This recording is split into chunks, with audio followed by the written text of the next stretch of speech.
12.3 비상계엄과 관련된 주요 재판의 변론이 모두 마무리됐습니다. 이달부터 사법부의 판단이 본격적으로 이어집니다.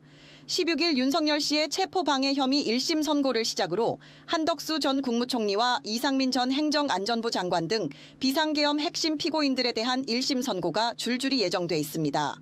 서울중앙지법은 16일 고위공직자범죄수사처 체포영장 집행을 방해한 혐의로 기소된 윤 씨에 대해 선고를 내립니다.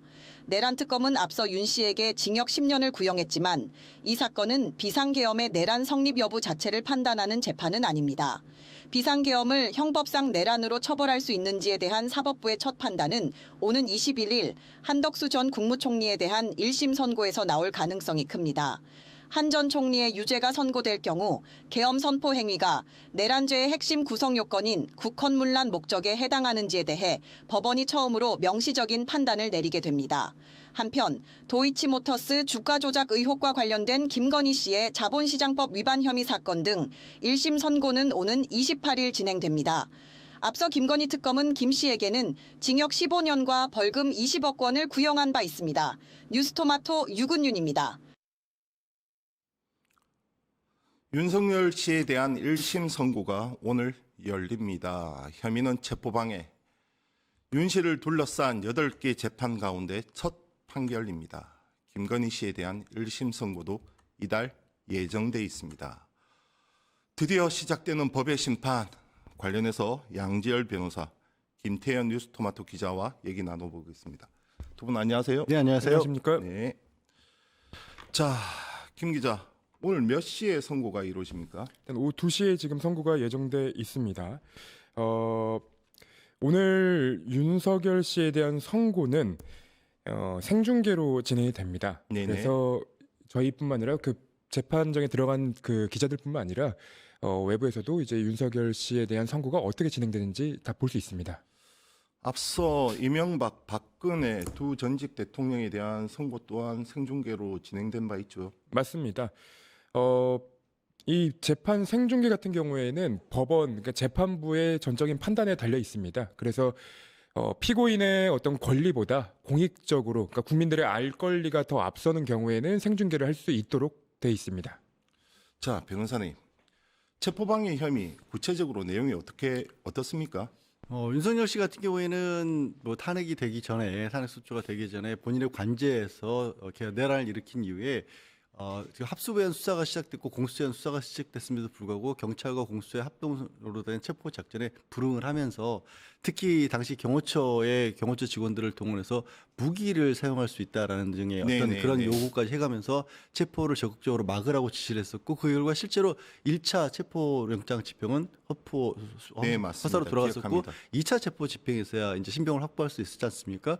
그런 내용에서 윤석열 씨가 지시했던 부분들 당시에 이제 경호처장 역할했던 김성훈 차장의 역할 같은 것들이 이미 다 지금 공개가 된 상황이기 때문에 이 부분에 있어서의 유죄를 인정하는 데는 큰 무리는 없을 것으로 보입니다. 경호처가 윤 씨 지휘를 따랐다면 무혈 충돌이 일어날 수도 있었네요. 네, 유혈 충돌이 실제로 있었고 아시다시피 당시에는 경찰 특공대까지도 이 대기를 해달라라고 요청을 네네네. 했었지만 경호처의 요청에도 불구하고 경찰 특공대 그리고 주변에 이 군 경비단이 따르지 않았다라는까지 나왔지 않습니까? 뭐 알겠지만 경호처는 실제로 실탄까지 지급할 수 있었고 당시에 중화기까지도 보유를 하고 있는 상황이었고 네네. 그거를 가지고 그 주변에서 주변에 방송국 카메라라든가 아니면 유튜버들이 촬영을 하고 있다는 사실을 알면서도 오히려 나가서 그 모습을 보여주라고 적극적으로 요구를 했던 그런 상황이었고 거기서 만약에 그 지시를 경호처 직원들이 조금 더 강경하게 그러니까 조금 더 어떻게 보면 윤 씨의 지시가 정당한 것이라고 믿고 나섰다고 한다라면 실제로 무기를 가지고 이 체포를 시도하는 경찰과 대한민국 도심 한복판에서 이 총기가 뭐 발포되는 그런 끔찍한 일까지도 가능했던 그럼요. 상황이었죠. 자, 김 기자. 앞서 특검의 구형량은 어떠했습니까? 일단 윤석열 씨에게 직권남용 그리고 허위공문서 작성 포함해서 특수공무집행방해 등 다 포함을 해서 총 징역 10년을 구형을 했었습니다. 자, 변호사님. 네. 이 구형량은 어떻게 보십니까? 일단 이번에 구형할 때 좀 특이했던 부분이 있었던 게 네네. 체포 방해에 대해서 5년이고 국무회의 심의를 허위로 했던 부분에 대해서 3년인 거고 그다음에 이제 선포물을 허위로 작성하고 포함한 것을 2년이라 해서 각각의 범죄마다 따로따로 형량을 정해서 그거를 공개를 했습니다. 네네. 그거에 따라 구형하는 거고 일반적인 형사사건에서도 이런 식으로 구형하는 경우는 좀 드물거든요. 내부적으로는 그런 판단했다고 할지라도 바깥에 이 범죄에 대해서 얼마나 정도 형이고 이 범죄에 대해서 어느 정도라고까지 그렇게까지 명시를 하는 경우는 없어요. 아마도 특검에서는 이런 하나하나의 범죄에 대해서 윤석열 씨가 그 국가에 대해서 국민에 대해서 줬던 범죄의 크기가 어느 정도 되는지를 수치로 계량화해서 좀 보여주고 싶었던 그렇게 국민들에게 알리고 싶었던 의도가 있었던 것으로 보이고요. 사실 10년이라고 하는 게 전체적으로 합산이 되면 10년이긴 하지만 지금 받고 있는 내란 우두머리 범죄가 사형 아니면 무기징역이지 않습니까? 네, 맞습니다. 우리 형사 재판에서는 우리 법체계상 사형이라든가 무기징역이 선고될 경우에는 나머지 범죄들은 다 거기 흡수대로 가고 있습니다. 아, 네네. 그러니까 사실상 이 10년이라는 걸 실제로 복역을 어떻게 보면은 시키기 위한 10년이라기보다 말씀드린 것처럼 이 사람이 너무나 많은 범죄를 저질렀지만 그 내란과 관련해서 그 중에서 지금 세 가지 범죄에 대해서는 우리는 이만큼의 무게로 보고 있습니다를 그렇게 이제 공포를 한 것이죠. 그래서 실제로 집행 과정에서는 아마 이런 것들이 다 통합이 돼서 한 묶음으로 돼서 이제 형량이 정해질 겁니다. 특검이 내란 수계 혐의로 사형을 구형했죠. 네. 이제 선고가 지금 예정돼 있고 선고 날짜가 잡혔죠. 19일입니다. 예. 네. 자, 그럼에도 불구하고 이번 1심 선고가 가지는 의미 예. 또 향후 재판에 미칠 영향 이것에 대해서 한번 설명 좀 부탁드립니다. 이게 일단은 내란과 관련된 첫 번째 재판인 것이고요. 그리고 지금 윤석열 씨 같은 경우에는 체포부터가 불법이었다고 주장을 하는데 그 전제로 들어갔을 때는 결국에는 처음에 지지난해죠. 이제는 지지난해 12월 3일 날 했던 본인의 계엄이 정당한 것이었다라는 주장이 그 안에 들어가 있는 겁니다. 그것부터가 불법이었느냐 아니냐에 따라서 그 이후에 불법적인 계엄을 저질렀기 때문에 내란을 저질렀기 때문에 그거를 체포하러 들어갔었던 것이고 그 체포를 정당한 체포인데도 불구하고 그걸 막았다라는 것에서 체포 방해가 되는 것이고 또 형식적으로만 계엄이라고 하는 게 정당하게 이루어졌다라는 것을 만들어내기 위해서 국무회의 아닌 국무회의에 사람들을 모았다, 허위 국무회의를 했다라는 것도 그때 계엄의 요건을 갖추지 못했기 때문에 이게 당시에 계엄이 아니라 내란이 된다는 전제 조건들이 되는 거거든요. 네네. 그래서 오늘 뭐 직접적으로 내란 우두머리에 대한 판단은 아니지만 오늘 이 세 개의 혐의가 다 유죄가 될 경우에는 내란에 대한 직접적인 내란 우두머리죄가 유죄가 될 가능성이 굉장히 높아진다. 법률상으로 하나가 다 통해 있기 때문에 그렇게 볼 수 있습니다. 자, 김 기자. 네. 오늘 선고가 내려질 해당 혐의에 대해서 윤 씨는 뭐라고 항변을 했습니까? 일단 그 적법한 절차를 계속 강조를 하고 있고요. 본인이 이제 내란이 아니라고 주장을 하고 있기 때문에 비상계엄은 그 대통령의 권한이었고 그 이후에 이제 다른 재판 내란 우두머리 재판을 포함해 여러 재판에서 계속 같은 주장들을 네네네. 하고 있습니다. 그래서 일단은 윤석열 씨나 이 윤석열 씨와 관련된 다른 사람들 모두 문제가 없다 뭐라는 주장만 지금 하고 있는 상태라 좀 받아들이기 어려운 상태입니다.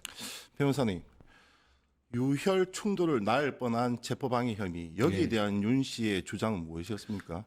말씀 좀 네네. 김태희 기자도 얘기를 한 것처럼 당시 모든 행위들이 다 정당한 것이었고 네네. 그러니까 전제가 되는 계엄 자체가 정당한 것이었고 대통령이 권한 범위 내에서 할 수 있는 일이었는데 그럼 대통령이 자기의 권한 범위 내에서 정당한 업무를 했는데도 불구하고 그거를 이 공수처라고 하는 수사권을 적법하게 가지고 있지도 않은 사건에 대해서 공수처가 별건을 수사하는 과정에서 이 자신의 신병을 확보를 했기 때문에 그 체포 자체가 불법이었다. 불법 체포였기 때문에 체포가 아니라 그거는 자기가 그걸 막아야 되는 것이 오히려 정당한 행위였다. 그리고 대통령 주변을 경호하고 있는 경호처 직원들 같은 경우는 현직 대통령 신분에 있는 윤석열 씨에 대해서 이 공수처와 경찰이 불법적인 체포를 하려고 했기 때문에 그거를 막는 것은 정당한 일이었다. 업무상 정당이다. 이렇게 그 주장하는 거죠. 지점인데요. 당시는 이제 헌법재판소의 파면 선고가 내려지기 직전입니다. 네. 신분은 대통령이었단 말이죠. 그러면 이러한 신분을 유지하고 있으면 대통령 신분을 유지하고 있으면 대통령에 대한 경우는 이루어져야 됩니까? 아니죠. 이 내란과 외환에 관해서는 우리 헌법에서도 예외를 두고 있죠. 현직 대통령일 경우는 소추할 수 없다라고 하지만 내란 외환죄에서는 소추할 수 있다는 거고 재판에 넘길 수 있다는 것은 그 전제로서 수사를 할 수 있어야 한다는 게 당연하게 따르는 거 아니겠습니까? 네네. 그렇기 때문에 내란 우두머리를 수사하기 위한 체포는 정당할 수밖에 없고 무엇보다도 이 그 체포 과정에서의 적법한지 아닌지를 따져볼 수 있는 건 법원의 영장이 발부가 됐다라는 겁니다. 네네네. 본인이 검사 출신이었고 검찰총장까지 지냈던 그런 인물인데 법원이 발부한 영장 자체가 잘못됐다라고 이건 뭐 공수처라든가 경찰의 일방적인 판단이 수사기관의 판단이 아니었거든요. 거기에 대해서 이 체포가 불법이었다고 주장하는 것부터가 사실 말이 안 되는 얘기죠. 자, 선고 결과를 지켜봐야 되겠지만 선고 어떻게 예상하십니까? 저는 뭐 세 개 다 유죄가 나올 수밖에 없다라고 봅니다. 왜냐하면 아까 시작할 때 말씀드렸다시피 체포 과정에서 어떤 일이 있었는지는 우리 국민들이 거의 생방송으로 눈으로 그렇죠. 보다시피 네네. 했었고요. 그리고 경호처에서 그 경호처 내부에서도 윤석열 씨의 지시를 따르는 그런 사람들과 일부 김성원 차장이라든가 아니면 그 윤석열 씨 지시 자체가 부당하다고 해서 저항했던 사람들이 있었고 그 내용들이 다 지금 별개의 재판에서 다뤄지고 있고요. 국무회의에 대해서는 내란 우두머리 방송으로 중계가 됐던 내란 우두머리 사건에서 본인의 필요에 의해서 이거를 통과시키는 데 필요한 사람들만 임의로 지시를 했다, 모으게 했다라는 걸 자백을 했어요, 사실상. 네네네. 자백을 했었고 결국 두 개가 앞에서 말씀드린 것처럼 이게 불법이었다고 한다면 그렇게 불법적인 행동을 하는 과정에서 계엄을 정당화하는 듯이 포고문을 만들었다. 그리고 그걸 선포했다가 나중에 이게 불법적인 요소가 있으니까 이것도 지워라라는 식의 그런 행동까지 하지 않았습니까? 뭐 이게 다 증거로 입증이 된 내용이니까요. 여기서 저는 무죄가 나올 가능성은 거의 없다고 봅니다. 자, 김 기자, 법조 기자들은 어떻게 전망하고 있습니까? 일단 그 윤석열 씨가 이 체포방해 혐의와 관련해서 아까 이제 뭐 장황한 설명을 좀 했었습니다. 그래서 네네. 정리가 조금 어려운 실정인데 구체적으로 재판부가 좀 느끼기에는 좀 이상하다 하는 지점들도 있습니다. 네. 예컨대 이제 체포방해 혐의와 관련해서 체포방해가 적법하게 이루어졌는지 아니면 이게 정말로 범죄가 되는지에 대해서 설명하지 않고 그 당시에도 계엄령은 계몽령이다라는 취지의 이제 주장들을 했었거든요. 네네. 뭐 그런 여러 이제 윤석열 씨의 발언 그리고 재판에서 확인된 증거들로 봤을 때 윤석열 씨에 대한 이 혐의들은 유죄가 나올 수밖에 없다라는 게 대체적인 판단입니다. 자, 총 8개의 재판이 이루어지고 있는데 나머지 재판들 무엇이 있습니까? 일단 체포방해 혐의 그리고 허위 공문서 작성, 직권남용 권리행사 방해 이 재판 결과가 나오는 것이고요. 그 외에도 내란 우두머리 혐의, 그러니까 비상계엄을 통해서 헌정질서를 파괴한 그 혐의가 네네. 있고요.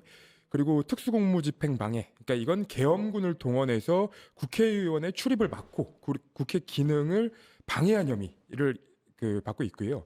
그리고 범인 도피 교사입니다. 이건 이제 예전에 그 보도가 됐던 런종석과 관련해서 네네네네. 체포 대상이 된 인물들 도피를 돕거나 지시한 혐의가 남아 있고요. 대통령 기록물법 위반 그리고 대통령 경호법 위반 뭐 등의 이제 혐의를 받고 있습니다. 김건희 씨에 대한 1심 선고도 이달 나옵니까? 예, 맞습니다. 1월 28일 서울중앙지법 형사합의 27부에서 선고가 예정이고요.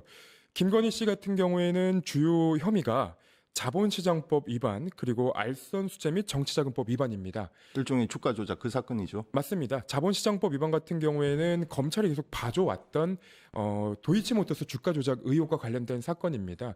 그래서 이 선고의 결과에 따라서 검찰이 여태까지 봐줘왔다라는 이제 비판은 불가피해 보이고요. 이후에 이제 받아야 되는 같이 이제 선고가 나오는 건들 중에 하나는 뉴스토마토가 보도했던 명태균 게이트 관련한 건입니다. 그래서 명태균 씨로부터 약 2억 7천만 원 상당의 여론조사 받고 그리고 여론조사를 무상으로 제공받은 혐의가 포함되어 있고 그리고 통일교 측으로부터 청탁을 대가로 고가 목걸이 등 약 8천만 원 상당의 금품을 수수한 혐의가 남아 있습니다. 자, 변호사님. 김건희 씨를 둘러싼 의혹이 하나 둘이 아닌데 예. 지금 기소는 좀 제한적으로 이루어졌죠. 예. 뭐 다른 것보다도 가장 지금 핵심적인 김건희 씨를 둘러싼 의혹은 지금 이 계엄, 그러니까 내란을 일으킨 것 자체가 좀 전에 얘기했던 것처럼 도이치모터스라든가 뭐 디올백부터 시작을 해서 또 명태균 씨를 통해서 선거 공천에 개입을 했었고 그 과정에서 많은 금품들을 수출했다라는 거 아니겠습니까? 그리고 더 나아가서는 뭐 양평 고속도로와 관련된 사건도 있고요. 본인과 관련된 주변의 일가가 땅이 있는 곳에 고속도로 출구를 만들기 위해서 세상에 고속도로를 국책 사업을 휘게 만들었다는 그런 네. 황당한 일인 거고 더 나아가서는 다른 나라에 벌어지고 있는 전쟁을 이용해서 주가 조작을 해서 이익을 챙겼다는 부분인데 이런 것들은 아예 기소조차도 아직은 되지 않은 상황인 거고 그리고 아마 가장 국민들이 크게 관심을 가지고 있는 부분이라고 한다면 도대체 그런 일들이 이어지고 있었기 때문에 그거를 막기 위해서 결국에는 지지난해 12월 3일에 내란이라는 것까지 다 그렇게 이렇게 생각하죠. 이른 네. 게 아니냐라는 부분인데 그 부분에 대해서는 안타깝게도 김건희 특검에서 직접적인 관계가 없다고 확인했다라는 식으로 특검을 마치면서 발표를 했거든요. 네네. 하지만 사실상 믿지 못하는 저부터도 시작해서 네네. 믿지 못하는 분들이 많을 거고 말씀드린 그 큰 어떤 사건들조차도 제대로 시작을 못했기 때문에 뭐 지금 국회에서 추진하고 있는 2차 종합특검이 됐건 아니면 현재 국가수사본부의 수사에 의해서건 아직 그런 부분들은 더 많이 규명을 해야겠죠. 예. 현재 국수본에 이첩이 돼 있는 상황입니까, 김 기자? 일단 김건희 씨와 관련된 내용들 그리고 윤석열 씨와 관련된 내용들은 특검 과정에서 수사가 마무리되지 못한 것은 대부분 국수본으로 넘어간 상태입니다. 그래서 네네. 국수본에서도 따로 지금 수사를 하고 있는 상황이고요. 자, 변호사님. 3대 특검이 출범을 했었어요. 내란 특검, 그리고 김건희 특검 이른바, 그리고 최병 특검. 네. 근데 내란 특검과 최병 특검 비교적 사건이 단순했다 치면 김건희 씨는 워낙 가지수가 네. 많습니다. 진상을 밝혀야 될 건데요. 어떠한 과정을 거쳐야 된다고 보십니까? 김건희 특검에서는 말씀하신 것처럼 이제 사건의 많은 사건이라 한계 때문에 드러나 있는 현상들 그러니까 겉으로 드러나는 결과물들을 가지고 수사를 했던 겁니다. 그래서 지금 아까 기소가 된 것들만 해도 뭐 주가 조작했던 부분은 이미 검찰 때부터 수사가 됐었고 증거들이 나와 있었고 그리고 많은 국민들이 이제 참 무슨 가십처럼 다뤄지기도 했던 뭐 건설회사로부터 목걸이를 받고 통일교로부터 또 금품이라든가 이 가방 같은 걸 받고 이런 것들은 확실한 증거가 있기 때문에 비교적 그래도 3개월이라는 기간 내에 수사를 해서 기소를 하는 데까지 이어졌었는데 그러면 그렇게 받은 어떤 금품들을 통해서 어떻게 김건희라는 사람이 대한민국을 그렇게 흔들어 놨는지 진짜 그 본류에 관해서는 아직 제대로 드러난 게 없어요. 네네. 그래서 시각 자체가 조금 더 긴 안목을 가지고 당시에 그 3년 가까운 시간 동안 김건희 씨가 어떻게 국정에 개입을 했던 부분들에 대해서 그리고 누가 과연 그런 것들에 직접적으로 관여를 했는지는 밝혀진 게 아직은 많이 없어요. 윤석열 씨 본인이 그렇게 얘기를 했지 않습니까? 자고 있으면 새벽에 김건희 씨가 자기 그러니까 대통령의 핸드폰을 가지고 뭔가 열심히 일을 하고 있었다고 했는데 그러면 그 일을 가지고 뭘 했는지를 우리는 몰라요 아직도. 네네네. 그러니까 최근에 알려진 인사를 걸 했죠. 예, 최근에 알려진 걸 보면은 김건희라는 사람이 이 공천에 개입해서 직접적으로 뭐 당시에 그 나경원에 대해서 그다음에 뭐 김기현에 대해서 메모를 남겨놓은 것들이 이제야 알려졌잖아요. 네네네. 뭐 나경원의 머리를 높이 들지 말라는 그런 메모까지 있었고 정치판이 참 쉽다라는 메모까지 남겼는데 그럼 도대체 뭘 했냔 말이에요. 그래서 네네. 이걸 보려면 겉으로 드러나 있는 결과물들만 쫓는 것만은 안 될 것 같고요. 좀 더 큰 틀에서 이 국정 운영하는 과정에서의 김건희가 어떻게 개입했는지를 좀 봐야겠다라는 어떤 접근 방법 자체를 달리해야 될 것 같습니다. 2차 종합특검에서 밝혀질까요? 어, 이 특검의 한계도 지금 좀 드러난 게 있어서 네. 근데 걱정이 돼서 하는 이거를 하려면 결국에는 시간을 많이 여유를 좀 가지고 그러니까 지금 3개월이라는 제한이라든가 인력의 제한이라든가 이런 것들을 둔 상태에서 출범을 시키면 형사 사건이라는 어떤 한계 때문에 그걸 또 어떻게 보면 좀 쫓다가 시간의 제한에 걸려서 제대로 못 파헤칠 것 같거든요. 이거는 대한민국의 국가 전체를 흔들었던 그런 엄청난 사건이기 때문에 역사를 다시 쓴다는 그런 어떤 자세로 2차 특검이 뭐 2차, 3차가 됐더라도 이거는 큰 틀에서 계속해서 진상이 완벽히 드러날 때까지 추진한다라는 그런 각오 자체가 처음에 있어야 되지 않을까 싶습니다. 마지막 질문입니다. 자, 윤석열 씨에 대한 내란 혐의 네. 관련해서 내란 특검은 사형을 구형했습니다. 네. 지기현 재판부에 선고만 남겨져 있는 상황인데요. 법률가로서 선고 어떻게 예상하십니까? 그러니까 일단 사형이고 무기징역이 둘 중에 하나밖에 없는 상황이고요. 유무죄도 있죠. 유죄에 대해서 의심할 사람은 없을 것으로 보입니다. 그러면 사형을 구형을 했는데 그 사형에 대해서 사형 밑으로 감형을 해줄 수 있느냐가 결국에는 법적인 쟁점이 될 겁니다. 근데 그럼 법적인 감경 사유가 있느냐를 봤었을 때 이런 얘기들을 하는 경우도 있어요. 일부에서는 뭐 사람이 죽거나 다치지 않았느냐, 그리고 비교적 짧은 시간 내에 끝나지 않았느냐 그러는데 내란죄의 법적인 요건에 있어서 사람이 죽고 다치는 건 들어가 있지 않습니다. 우리가 내란이라고 하면 가지고 있는 선입견이 막 그 내전이 일어나고 뭐 총기들이 뭐 발사되고 이런 것들을 그런 선입견을 가지기 마련이지만 현직 대통령이 군의 최고 역량을 동원했던 것이기 때문에 그런 일이 없이도 내란을 저지를 수 있었던 거거든요. 내란은 짧은 시간이었다고는 성공했어요. 성공했지만 그게 2시간이 좀 넘는 시간 내에 국회에서 그리고 시민들이 그리고 네. 일부 양심 있는 군인들이 거기에 반대했기 때문에 빨리 해제가 됐을 뿐이지 내란은 성공을 했습니다. 법적 강경 사유는 일단 없고 그다음에 이제 정상 참작을 해주는 건데 지난 그 재판 과정에서 윤석열 씨가 보여준 태도에 정상 참작해줄 여지가 어디가 있나요?